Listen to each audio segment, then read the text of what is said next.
Come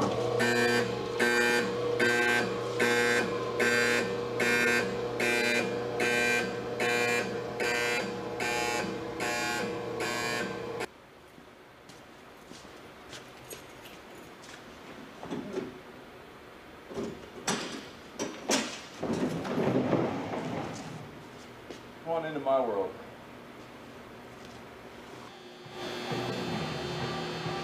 Hi, my name is Greg Neal. I'm with Dangerous Art LLC. I'm 44 years old and live in Denver, Colorado. While I'm doing this, I'm going to make a little kneeling angel. So, the reason I started Dangerous Art was because for years now I've been producing metal art and sculptures, lamps, wall hangings, and freestanding sculptures. And a lot of friends started wanting them as gifts for their friends and family members. And a lot of times I would make gifts for my family and friends around the holidays and stuff.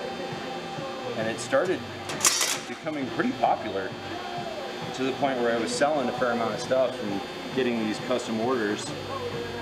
And a lot of times I would just feel in a creative flow and I would just make stuff.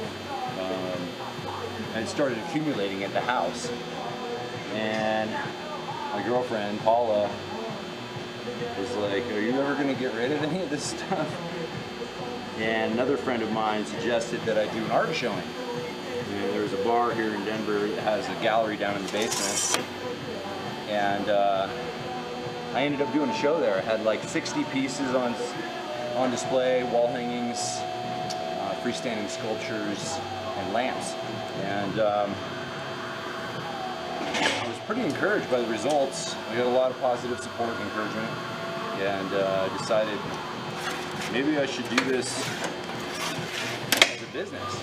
And I have a day job working for a company that manufactures mobile TV trucks that broadcast live sports in HD. So that's my day job and where my shop is.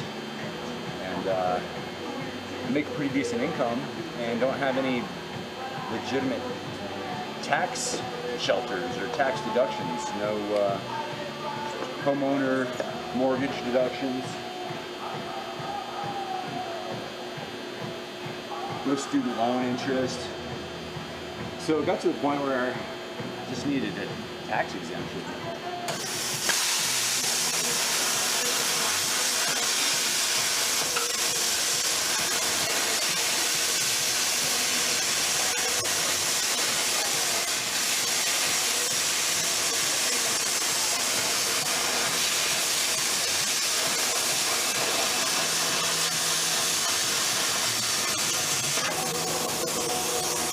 So I figured what better way than to combine my love of doing metalwork and art and getting a little bit of a reprieve from the high tax rate.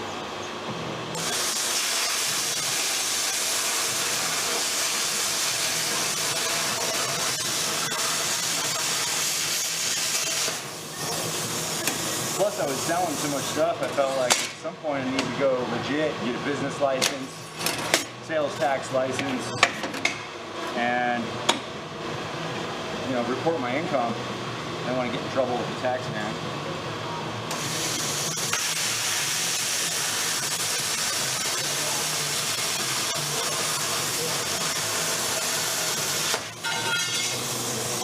So that was kind of the beginnings of Dangerous Art. As a recovering drug addict, I also thought it was pretty important to continue to have some sort of an outlet for creativity or something to keep me busy, and it's sort of a hobby turned business in a way. And as far as my role, I'm pretty much it. I'm the owner, fabricator, designer, marketing guy, website guy, pretty much everything. My girlfriend Paula does help quite a bit, actually. She helps me with remembering where I'm supposed to be when and scheduling stuff. She's also probably my toughest critic besides myself.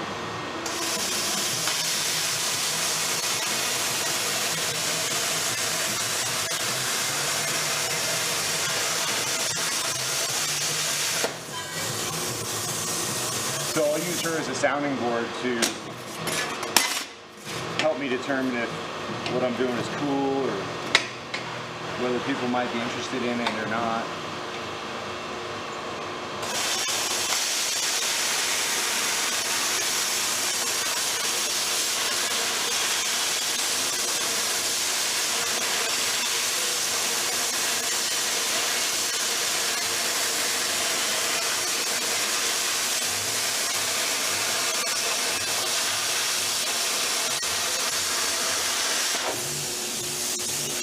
One of the things we talk about is she always asks me, like, do you love it? Each individual piece. And sometimes I'm like, yeah.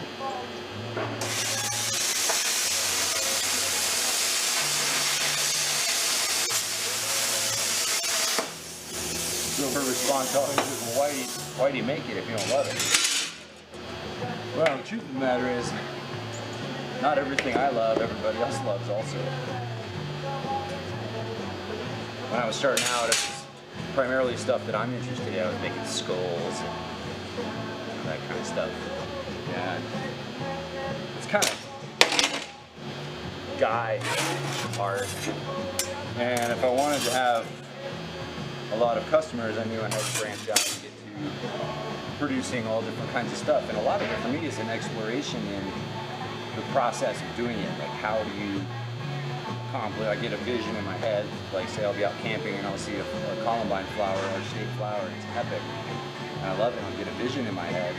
And then I try to explore the processes of cutting metal and grinding and all that stuff to achieve the look that I want. It's like a mimic of, you know, things I see in nature or other places. So, you know,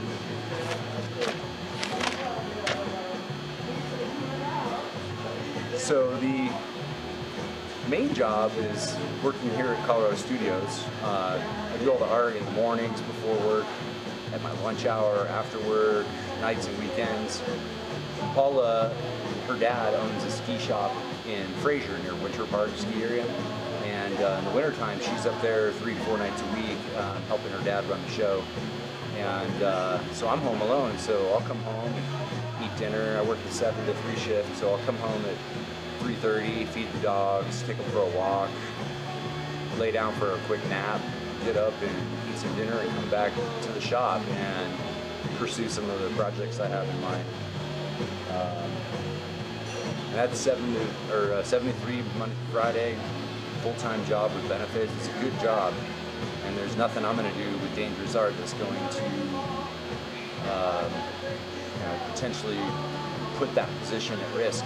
It's way too good of a job for me to consider doing anything outside of my job that would risk my job. So I'm very cognizant of all the stuff I do in terms of the scrap material that I use. It's all little pieces like this kind of stuff, you know, and I'll make flower petals out of it or whatever.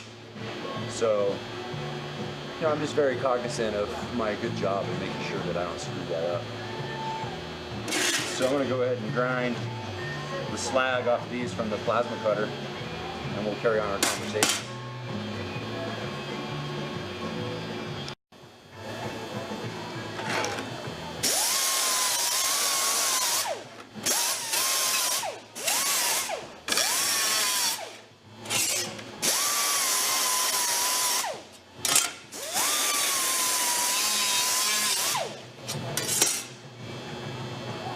Okay, so now we've ground all the slag off of the wings. Let me go ahead and shape them. Get a hammer.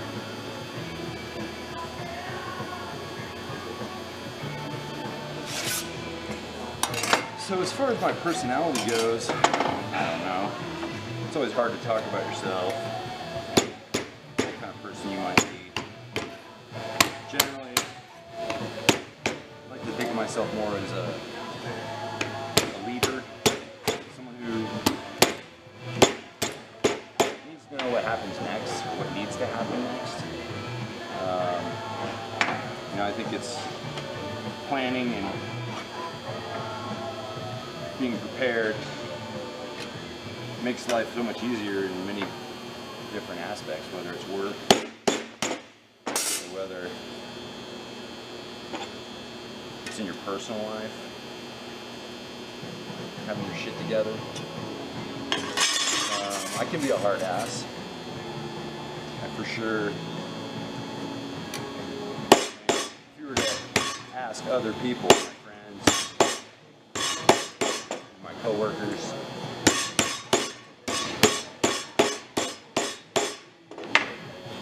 kind of hard to say what they would, I mean, probably call me a dick. But it'd also tell you that I'm really loyal, passionate, caring. Probably tell you that they think I'm pretty smart.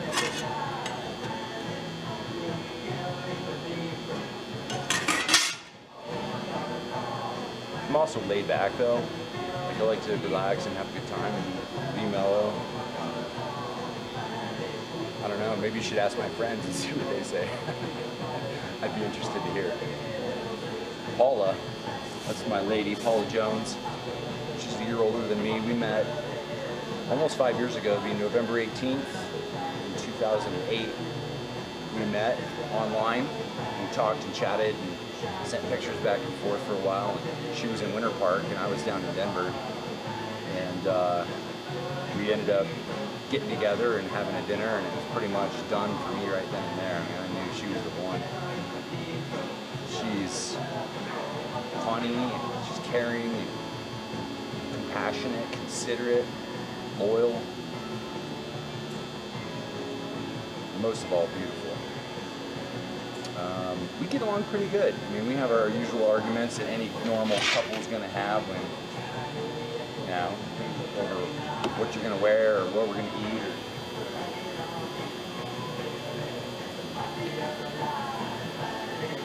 Or what we're going to do on vacation. You know, usual couple stuff. I don't think that's anything unusual or crazy. Her role in Dangerous Art really is to keep me grounded. You know, where,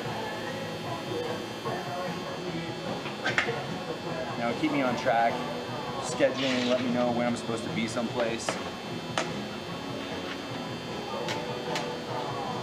I'm gonna start making the legs for this guy.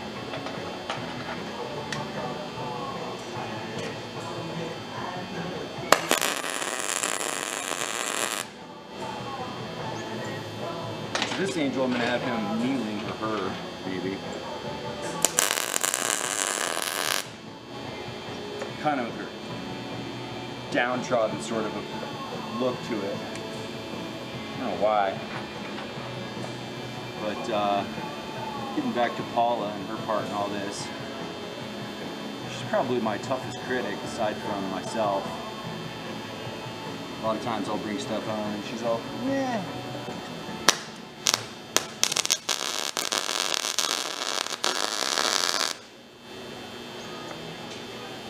So it's good to have someone to sort of be a sounding board to bounce your stuff off of.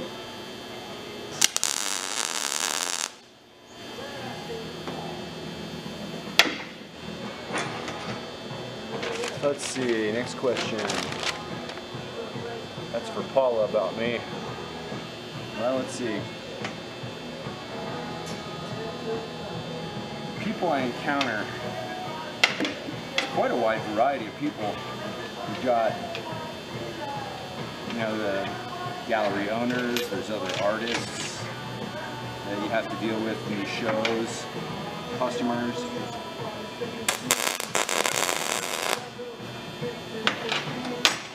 I think of myself more as a no-nonsense, kind of a let's get it done kind of a guy. And I've discovered through working with galleries and these other artists doing shows and stuff that most of them aren't very organized. They're not efficient with their time. And I'm busy. I don't have time to be inefficient and waste energy, time, money. You know, I don't have a big budget. This is all just off my personal income.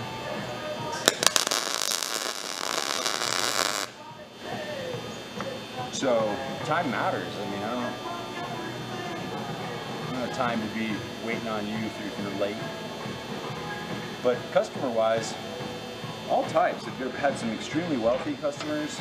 I've had the dirt poor. I try to make art for all the types. Like, it's not always going to be some, $2,000 piece. Frequently, it's going to be so that someone can afford to actually buy it. So what's the point of making it if no one gets to see it? Yeah, I mean, they can see it in the galleries and stuff, but it'd be better if someone could actually afford to take it home and get it out of my house.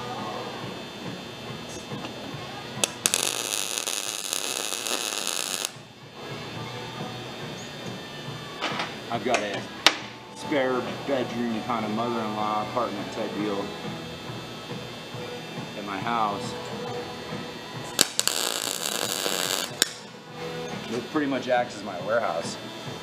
And it's starting to get full at the moment. We just finished up a show not too long ago. Brought all the art that didn't sell home, which is like 45 pieces, but I sold 15 of the 60, so that's a 25%. That's one of my goals for each and every show, is try and hit 25% of the total inventory and also dollar amount if possible.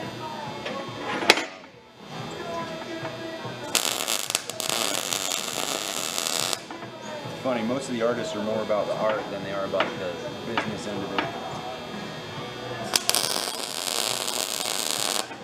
Another thing is that I've noticed there's a ton of attachment, and all these other artists get really attached to their work.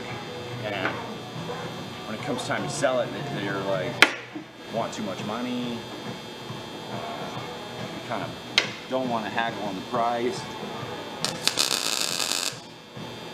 It's insulting when someone comes and offers you half of what you're asking for a piece of art that you worked on. It's a labor of love, a creation from a pile of metal or whatever.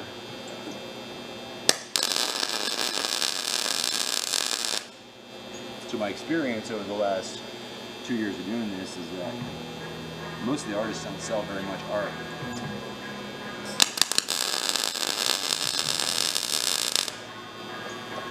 Not that I'm killing it with art sales, but I do pretty good. I mean, when I do show, my stuff sells.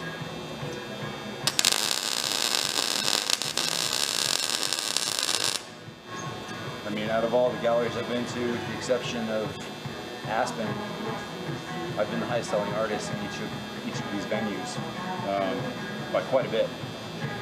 So that's, feels good. My little angel's coming together here. We gave him a big head.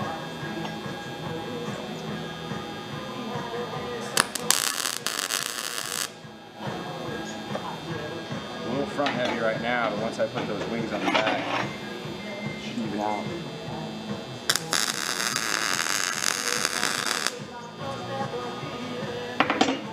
I have a couple of favorite customers, people that have returned, come back a couple of times.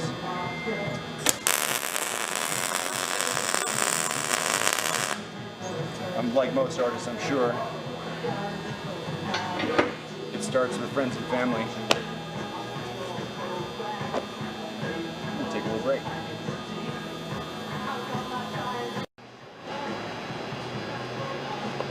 So, done taking a break. Let's go on to question number 9. What are some of the coolest projects? Something I'm most excited about? I'd have to say one of the coolest projects I worked on was an angel, a little bit like this guy, but life-size.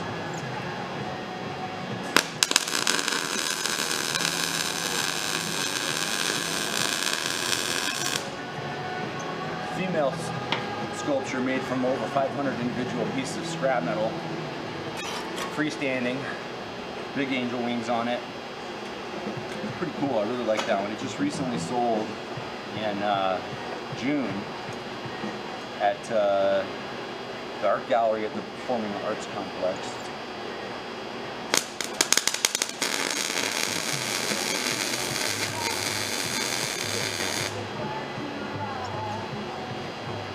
Pretty proud of that one. I was the single highest dollar amount piece that had sold. It was also probably the most committed in terms of hours put into it. I think I was well over 200 hours. And it's hard to quantify the price of something like that. Some of the other projects I'm really proud of are the series of lamps that I've made. Last fall, I harvested a bunch of aspen tree leaves. Here in Colorado, the aspens turn golden, orange, reds, yellows, really pretty leaves. And so I harvested a whole bunch of them and then preserved them. I book dried them, pressed them in a book. Once they were dry, before they had lost a color, I would dip them in a shellac and preserve the colors. And then I would build a box lamp and then sandwich the leaves between two pieces of Lexan plexiglass and light it from behind so you get this aspen leaf thing. Those are pretty cool. I'm proud of those. Also, I've been utilizing a lot of automotive stuff. Bumpers, brake discs, that kind of stuff.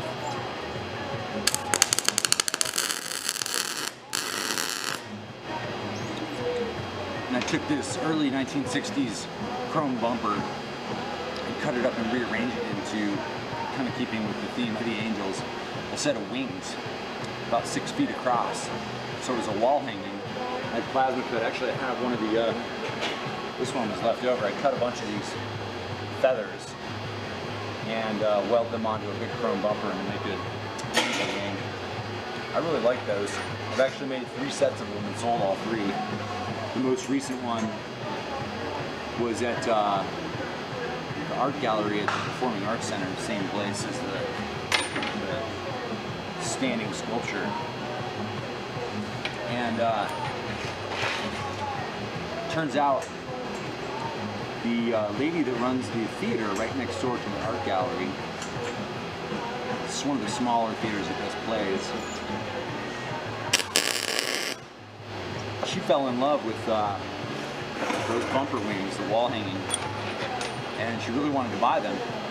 And the crew of her play got wind of that, and they all chipped in like 20 or 30 bucks each over a period of a few weeks and bought it for her. And she was super bummed when she found out.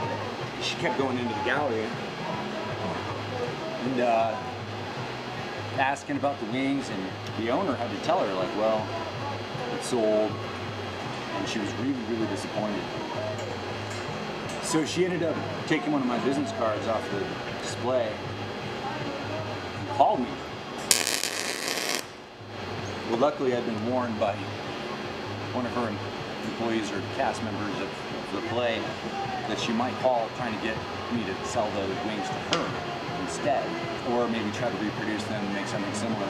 So I had to play along and kind of tell a little white lie and let her know that they were already sold, and it turns out they were sold and they were for her. So that was kind of a neat little side note. So this guy needs a little bit more finish welding, but you can get the idea. These figurines are fairly popular. I've sold at least a dozen of stuff like this. Another cool project I worked on, which is kind of a segue into the questions 10 through 15, is I worked on a project. I was approached by another artist. I'm part of an artist group called Raw Artists, which is actually Katie, how you contacted me, was through Raw. And we did a collaboration. This guy came to me and had this idea of how to do a multimedia display thing, basically a big box with a TV screen that you could pipe content into the TV. And so the display was art, but then also you had this multimedia aspect where you could either Wi-Fi content to the TV screen or put in a flash drive or whatever. So I ended up collaborating with this guy. He was quite the talker, pretty much, which is the segue. It was a really cool project, but it's the segue into the craziest, most stress-filled / disaster project of all since I started Dangerous Art, and that was a year and a half ago. So volunteered all of this time and materials. I mean, I had well over 100 hours into this thing. And when this guy was talking the talk about, you know, you're gonna get compensated for this time and materials, and once I make it, blah, blah, blah. Well, it turns out he was a shyster and ended up just completely taking advantage, and it stressed me out to the point where I was ready to fist fight this guy. We had a showing together. One benefit I did get from it was that we had a showing together. And he ended up not doing very well at that gallery, and I ended up selling a ridiculous number of pieces, something like 20 pieces. It was supposed to be a 2-week show, and it turned into like 12 weeks because I kept selling art, and they asked me, "You want to stay? You want to stay?" So that turned out pretty cool, but it was a total stress disaster. I mean, lost tons and tons of time and materials in this thing. Then he completely disowned me, won't return calls. It's a bad situation. But one of my favorite moments in Dangerous Art, you know, a long time ago, 10 years ago maybe, I was sitting with my friend Michelle in her living room, and we were sort of daydreaming. At the time, this is when I was still using drugs, and I was thinking about, you know, where do I want to be? And we had this discussion, and I said, you know what I really want to do is, at that time I had started making furniture. I had a flagstone coffee table with a metal frame, like a wood magazine rack underneath it. Mostly just because I made furniture. I was fresh out of college and didn't have much money. And I guess it was more than 10 years ago, probably 15 years ago now. And I just told her, I was like, you know what I'd love is to like be able to be a metal artist and have my art in a gallery in Aspen. And just this last February, I think it was, that goal was sort of realized when I was able to, I've been hustling galleries in Aspen because my girl Paula and I were going up there to go skiing for a couple of days. Because her dad owns the ski shop in Winter Park in Fraser, we do the trade show for the ski industry here in Denver. Well, if you're registered for the trade show, you get 2 free lift tickets anywhere in the state, and there's a variety of ski areas to use during that week. So after the trade show was over, I took a couple of days off work. We went up to Aspen, we got a hotel room, and went skiing for a couple of days, snowboarding. And so going up there and having an inventory of art, I knew this is my chance to try to get into a gallery up there. And so I started spamming them with emails, you know, just sending pictures and website links and all that to anyone who would listen. And one of them did. Beth at the Ravenheart Gallery in Aspen responded and said, "Hey, I really like your stuff. You know, why don't you bring some of it by and we'll see." So I did, and they ended up keeping 3 of the pieces, all 3 that I had taken with me. I took a lamp, a wall hanging, and a flower, a steel flower, a freestanding sculpture. And they ended up keeping all 3 of them, which I was really stoked on. And then just in June, we went back up there and did a weekend in Glendon Springs, and I took some art, and we rotated 2 of the pieces that were up there out and brought 9 more. Well, they kept 6 total, or 6 or 7 pieces total. I've got a lamp, a wall hanging, and some flowers, columbine, aluminum columbine, and copper flowers and other stuff. So to me, that was like one of my favorite moments in Dangerous Art, because it was sort of a goal realized from a point where I was messed up in my head and doing all the wrong things, and sort of a milestone and achievement that I had set my goals, you know, my heart on, and I achieved it. So I was really pretty fucking proud of that. As far as the stakes go in business, I mean, it's not a make or break deal for me. I could stop tomorrow and my income would probably be more or less the same. And last year I made a little bit of money. but I make my real money here at my day job. So personally, I mean, I've invested quite a bit in tools. I mean, again, some of this is an excuse to get tools and stock up and get some tax breaks. I mean, let's be honest, if the IRS is going to make you play the game, then I'm going to play the game to win. And they set the rules, I just play within them. So I've managed to acquire some tools, some assets, at the same time reduce my taxable income. So, for me, that's one of the bigger stakes. And also my reputation and pride. Like, I want to be proud of what I do, and it's always nice to hear some positive reinforcement and encouragement and sort of affirmation that, what I'm doing is cool. As far as like the things in life that I'm most passionate about, definitely my family, my lady Paula, and our 2 dogs at home, and my family, my brother, my sister-in-law, and my niece. They own a ski and bike shop in Castle Rock, about 30 miles south of Denver. They do primarily rental business and service. My mom is living in California, but just moving back to Boulder. And my dad and his wife Susan live in Seattle, and they own and operate a winery. They don't do the vineyard half of it, just the winemaking and distribution part of it. So family's really important to me. I'm also extremely passionate about my adrenaline sports. I like motocross, I like snowmobiling, I like playing ice hockey on Tuesdays, and riding my bike and snowboarding, all that stuff. I like to get outside, and that's what I feel kind of makes me feel alive, which is a lot of what I do in my spare time. I mean, with Paula having a ski shop in Winter Park and a condo up there, we can go and stay the night and not deal with the traffic. There's a horrible drive up and down the valley, or the mountain, from the ski areas to town on weekends. So getting up the night before and being able to get there early and get a good powder day in. We like to go camping, we take the dirt bikes, maybe some firearms, do some shooting. As far as special talents, I mean, I used to race mountain bikes as a pro expert, observe trials, downhill, dual slalom, and cross country. So I like two-wheeled things.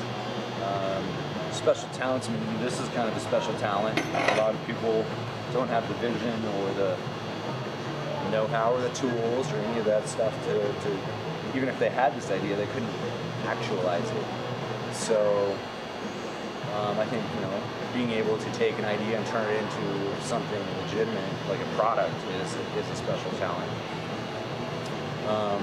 As far as personality traits in other people that annoy me, God, the list could go on and on. One of my biggest ones is I don't like stupid people, or people that are so self-centered that they don't take into account other people around them.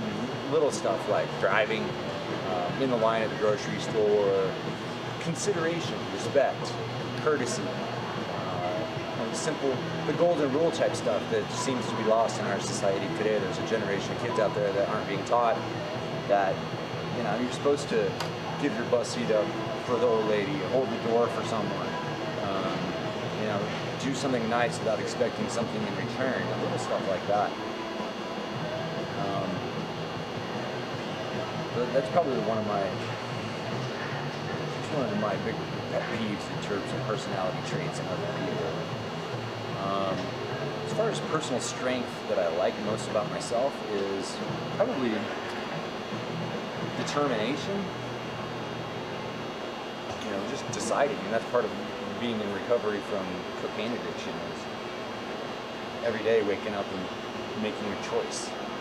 Same with like obesity or exercise. I mean, you have to get up every day and decide, I'm not going to go do drugs, or I'm not going to overeat. I'm going to eat the right amount of food. I'm going to eat good, healthy, fresh foods, or I'm, whatever it is that each and all of us have our own little demons and battles that we go through.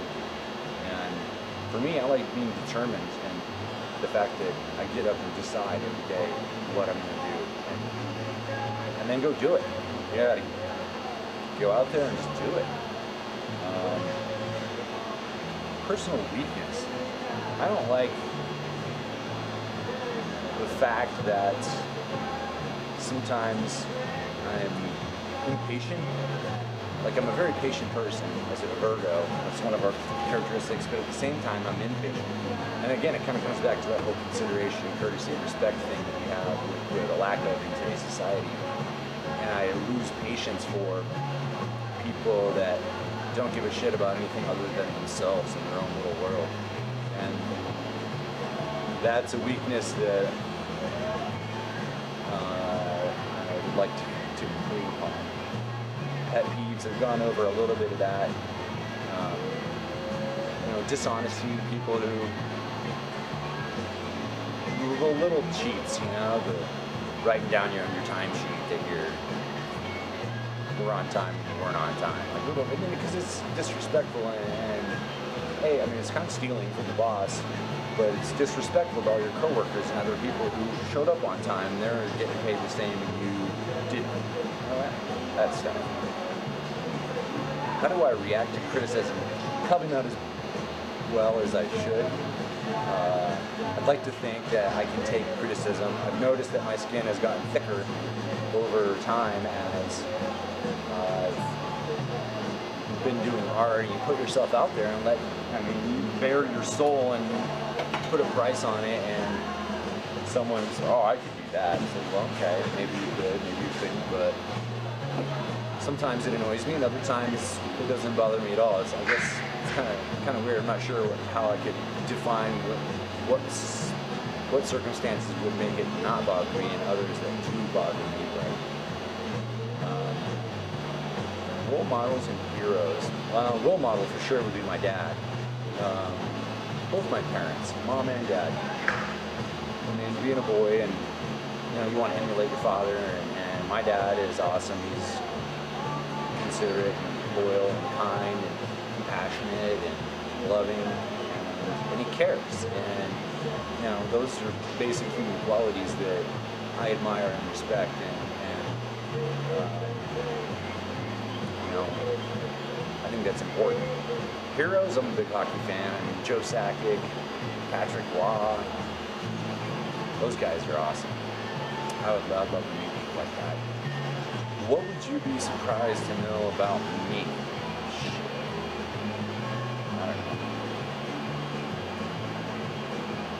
I don't even know how to answer that. Describe life doing what you do. What are some of the trials and tribulations? Why do you love it? Why do you do it? Well, it's strenuous. I've got the day job, 40 hours a week. I do that Monday through Friday, unless we're busy, and then Saturdays and Sundays too. The trials and tribulations are the separation of me from my dogs and my family and Paula when I am in a grind, whether it's the day job and then trying to do art if it happens to be an art show, and we're busy here at work, we've got a deadline and we're working 10, 12 hours a day, 6 or 7 days a week, and I've got on top of that the stress of the whole art show, being prepared for it, getting all of the price cards and logos and all that kind of stuff done. It can be stressful for sure. Why do I love it? I love it because it gives me a creative expression and an outlet for some of my angst.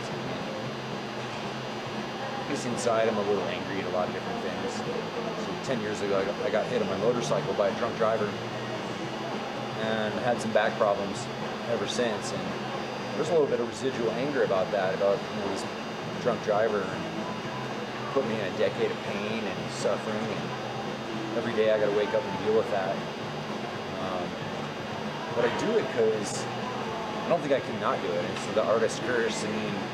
Even if I didn't have a company and didn't do art showings and sell art in galleries and all that kind of stuff, I would probably still be producing stuff, just because I enjoy exploring the process of trying to take an idea and turning it into something.